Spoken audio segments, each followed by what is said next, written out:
On Tuesday, opposition leaders and a few journalists said that they received a threat notification from Apple. The iPhone notification warned of a potential state sponsored spyware attack. So, who are these state sponsored attackers that Apple refers to, and what precautions you need to take to prevent such an attack? Indian Express's Nangopal Rajan explains. So the Pegasus attack on a lot of important people across the world happened in August 2021. Since then, or soon after, Apple started this state-sponsored attacker alert, which comes on your phone if it identifies a pattern which is similar to what a Pegasus attack would be. So it has not clarified what this pattern is or what kind of signals it is capturing, because then it also gives an indication to the attackers that they, on what they need to change. So they are not telling us what, but since November 2021, this feature has been live on iPhones, and so far, individuals in about 150 countries have got these alerts. So it's maybe the first time it's happening in India at scale. See, the thing is, maybe an individual would have got it, and see, unless that guy comes out and says that I've got an alert, you're not going to know about it. Now, this time, a bunch of politicians, mostly in the opposition, and some journalists got it on the same day. There's an obvious pattern, and that is why it's come out in the open.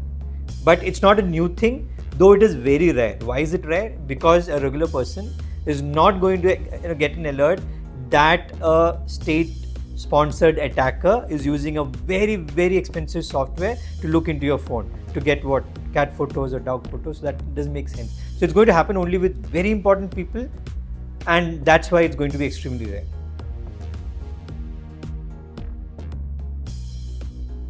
So Apple has given a very simple one-line response yesterday, saying that it's not identified with any specific state, so to say, and it's also given us the context of its earlier longer statement, where which is actually copied from its product page for this announcement, for this kind of a threat notification, where it says what kind of pattern it is looking at. It is also clarifying that this at times it could be a false alert, and they're not saying that it is able to catch all such attacks. So there will be some attacks it will miss also because it doesn't know the pattern, right? So in that sense, that is the response they have. They're also asking people who have got the alert to ideally put their phone into a lockdown mode, which means that the phone will have fewer features, but if an attacker is potentially looking to infiltrate your phone, they will not be able to do much on it.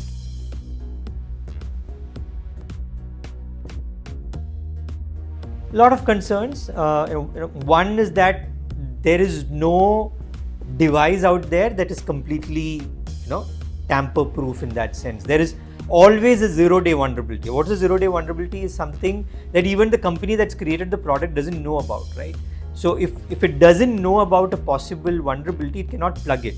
So usually when an attack happens or it sees something wrong happening is when it will release a patch for it, right? So which means that iPhone is now maybe the most secure phone since Blackberries are not there anymore. Even that has vulnerabilities, and Apple accepts it, and that is why they have this alert system. The other thing is that if you are important, the chances are a lot of people want to see into your life, or want to know what kind of important information you could have, right? So these are the two things, and the fact that the most secure way to use a phone is not to use it. So you have to always be careful about how you use a phone, what links you click, what passwords you keep, and to ensure that you have things like two-factor authentication on your phone at all times.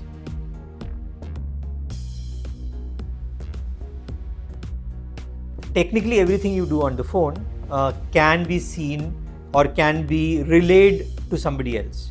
And anything that is there on your phone, any data, any password, anything can actually be copied into a separate server.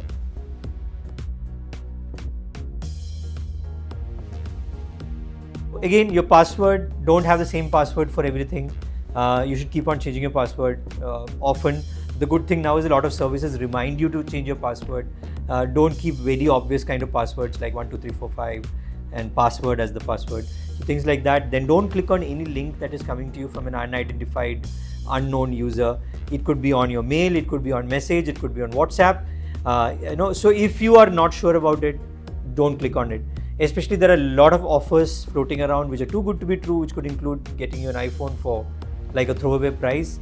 If they're too good to be true, they're most probably fake, and they have a malified intent of putting it out there, right? So don't be greedy, don't click on things that again are too good to be true.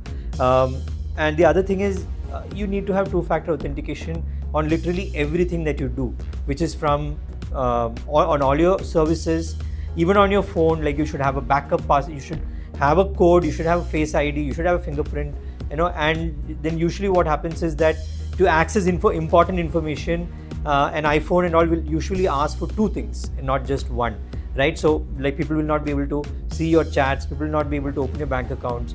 So put two-factor authentication wherever possible.